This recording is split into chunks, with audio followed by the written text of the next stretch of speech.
பிரைஸ்ல நண்பா, இன்றைக்கு உங்க வாழ்க்கை மாத்திர ஏசப்பாவுடைய வசனம். இந்த வசனத்தை விசுவாசிங்க. ஒரு காரியத்தின் துவக்கத்தை பார்க்கிலும் அதன் முடிவு நல்லது. பெருமை உள்ளவனை பார்க்கிலும் பொறுமை உள்ளவன் உத்தமன். பிரசங்கி 7ஆம் அதிகாரம் 8ஆம் வசனம்.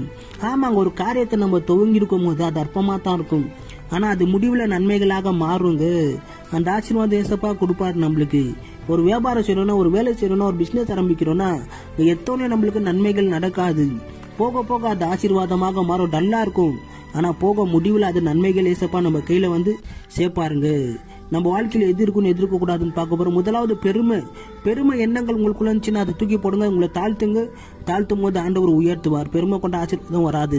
அப்புறமா பொறுமை, எந்த சூழ்நிலை இருந்தாலும் பொறுமையா இருங்க. கட்டாய நன்மையான ஆசீர்வாதம் உங்க கையில வந்து சேருங்க. அந்த நன்மைகள் ஏசப்பா செய்வார்.